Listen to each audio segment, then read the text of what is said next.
Alam nyo, lalong pag-iintrisan at dapat natin pag-iintrisan mamamayang Pilipino, Luzon, Visayas, Mindanao at sa buong mundo ang impeachment trial ni Sara Duterte tungkol sa mga article of impeachment sa Senado na magsisimula ang impeachment process by June 2 and June 3. Pero ang actual trial niyan ay sa 20 Congress na.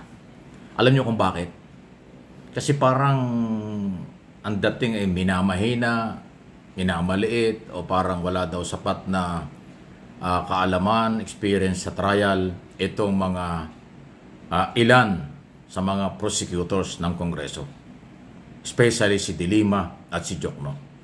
Kasi ang sinasabi ni Sal Panelo, kung di ako nagkakamali, meron siyang nabanggit ng isang araw na ito raw si De Lima, ang experience nito ay tungkol sa mga election cases. Parang wala raw gaanong experience nito sa trial.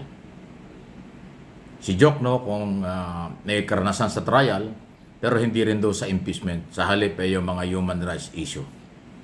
Alam nyo, pasintabi na Sal Panelo, lahat kayo abogado. Lahat kayo may kakayanan at mayroong sariling kaalaman. Tama, iba yung mayroong karanasan sa trial.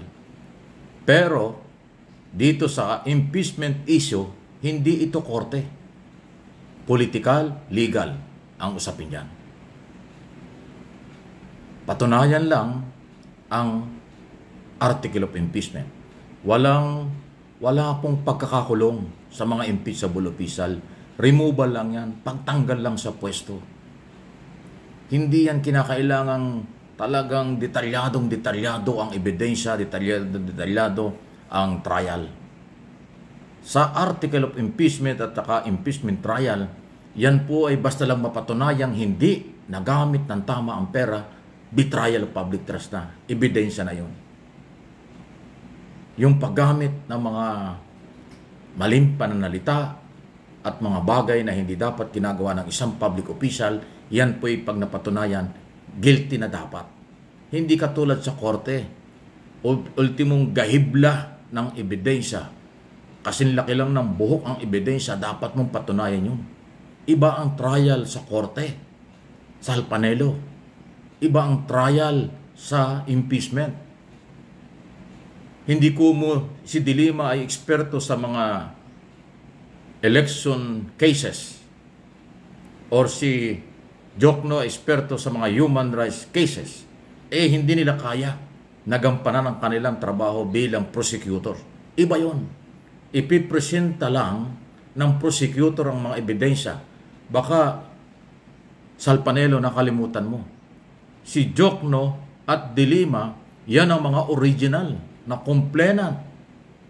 Kasama sila ng marginalized sector, civil society, na nag-file ng impeachment before Congress noong nakaraang taon pa. Kung yung mga gunita, tatlo yung impeachment complaint laban kay Sara Duterte na hindi ginalaw, naka-archive sa Congress. Ang ginawa ng Kongreso, sila yung complainant, silang endorsement, kaya napabilis ang pag-transfer sa Senado. Si De Lima, Jokno at iba pa, sila yung original na complainant. In other words, alam nila yung ebidensya. From day one. Kung ano ang ebidensya ng civil society, marginalized sector na una nag-file ng impeachment before Congress, yun din ang ebidensyang hawak ng Kongreso, kaya mabilis na transfer sa Senado. At yan ngayon ang patutunayan bilang prosecutor nina De Lima, Jokno at Luistro at iba pang magagaling katulad ni Zamora, ni Acop, Defensor, Libanan, at iba pang mga, si Flores, yung mga 11 prosecutor. Alam nila from day one ang ebidensya. So, kahit na hindi gaanong eksperto si De Lima at Jokno sa issue ng impeachment at trial, kayang-kaya nila. Baka nakalimutan mo, Attorney Panelo, pasintabi na po. Kasi yung state mo, parang may panlalait sa kapwa mo, abogado eh. Si Jokno ay veterano sa impeachment yan. Yan ang private prosecutor na nagpapatunay doon sa impeachment ni Erap Estrada noong panahong yon. Hindi lang masyadong nagtagal yung trial kasi nagkagulan na nun, di ba? Nag-people power na, tanggal na si Era. Si Jokno, ang private prosecutor ng mga panahon yun, alam na alam niya ang gagawin niya. Ngayon, tuloy na tuloy ang kanyang trabaho bilang prosecutor sa Sara impeachment trial kasi siya ay congressman. Nakuha mo? Baka nakalimutan mo yon. Sal Panelo. So, walang personalan, issue lang. So, ito ay para ho sa education, para sa kaalaman ninyong mga nanonood at nakikinig. Ngayon ang tanong, anong gustong palabasin ni Panelo at bakit sinisilip niya ang credential ba, kakayanan ni De Lima at ni Jokno na parehong congresswoman-elect ng Akbayan at Mamamayan Party List? O takot lang sila? Inulit ko, o takot lang kayo? Dahil itong dalawang magiging prosecutor ay parehong biktima ng panlalait, pamimersonal ng dating Pangulong Duterte. Pinakulong si De Lima ng 5 taon o ng 7 years. Si Jokno naman ay medyo masamang talakayan. Masyadong pinersonal yan. Nilait-lait yan. Ni Duterte nung araw. O yung mga gunita, pati yung ipin yan, pasintabi na congressman, pati yung ipin mo, pinuna, binanata ni Duterte noong mga panahon yun o national television. Grabing panlalait ang ginawa dito sa dalawang ito. Ngayon magiging prosecutor sa mga kasong anak ni Duterte, si Sara Duterte. Di ba? Sige, laitin pa ninyo. Abangan natin ang trial. Yan ang dahilan kung bakit ko sinasabi, kaabang-abang ang trial na ito.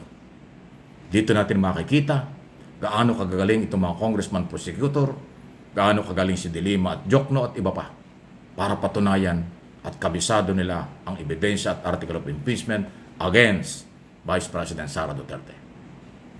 Yung mga panlalait ang nakaraang administration na parang pagsilip sa kahinaan at kakayanan ni De Lima at Jokno, malalaman natin yan sa actual trial. Tama? At least meron kayong idea ano yung ating aabangan. Marami tayong aabangan dito.